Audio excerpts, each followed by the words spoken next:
Wonderhussy here. Way out in the middle of nowhere as usual.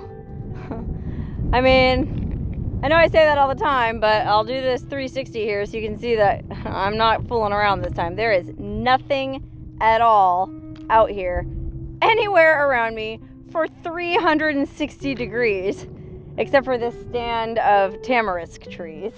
But there used to be stuff out here. This is the site of an old town called Crucero that I guess was like a railroad town back, oh gosh, in the early 1900s. And there's nothing left of it now. No ruins or structures or not even any foundations. But there is one super creepy, super haunting thing left here to remind you that people once lived here.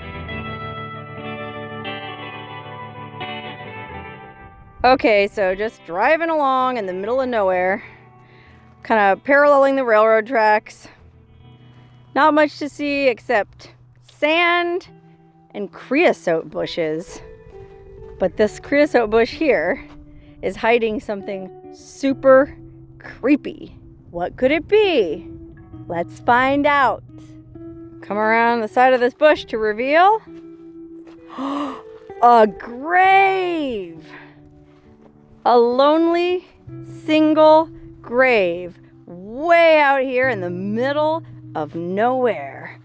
And this grave is one of the creepiest graves I've personally ever seen.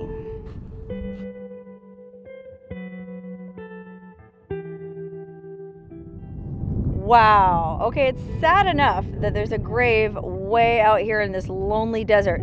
We're miles from any road even, let alone any town. So it's actually pretty impressive that there's this many flowers and stuff on here, because you really have to be dedicated to come out here. But what's really creepy about this, and what's really haunting about this, is it's the grave of a little baby girl. Her name was Delores Holland, and she was born in March 22nd, 1931. She died on the 4th of July, 1931. Only a few months old. I think I read online that her parents or her dad worked for the railroad, because if you look, the railroad tracks run right there, right parallel to the gravesite. And I think Crucero was basically a railroad town, so I'm just guessing that it was some poor railroad guy's little baby girl. And in the 30s, you know, it was before they had vaccinations and stuff like that. So babies used to die of whooping cough, diphtheria, scarlet fever, all these things that are completely preventable nowadays with vaccines. But whatever the case, whatever she died of, this little lonely grave is so sad. Look what it says. Please let her rest in peace.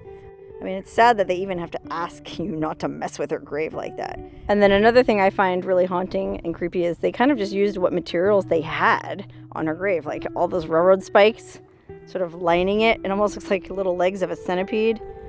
But then to me, the most haunting and touching part of this whole grave is that they made a heart in the middle out of 2 railroad spikes, bent. Actually, there's one here as well. I mean, talk about using the materials you have available to you. Well, those aren't railroad spikes, actually. Well, those are like little sections of track or what. Interesting. And then down here at the foot of her grave, there's some kind of weird metal plate that's some kind of railroad stuff.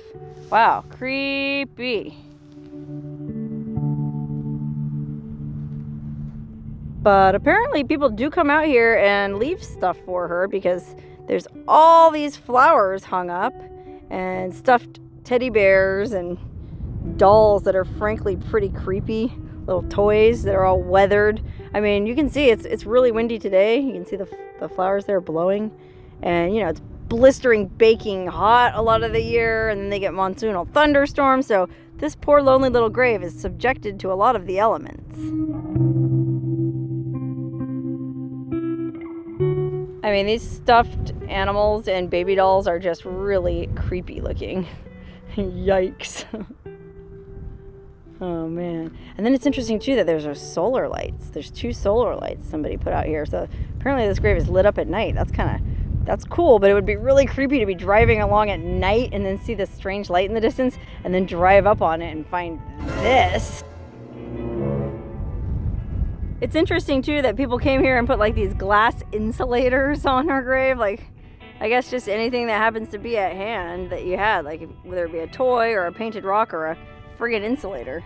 I mean, I know where they got those. There's piles of old telephone poles all along the edge of this railroad grade, so apparently people scavenged them to leave on this little girl's grave. Crazy. Look, there's even some really pretty blue glass insulator pieces down this side. That's kind of cool.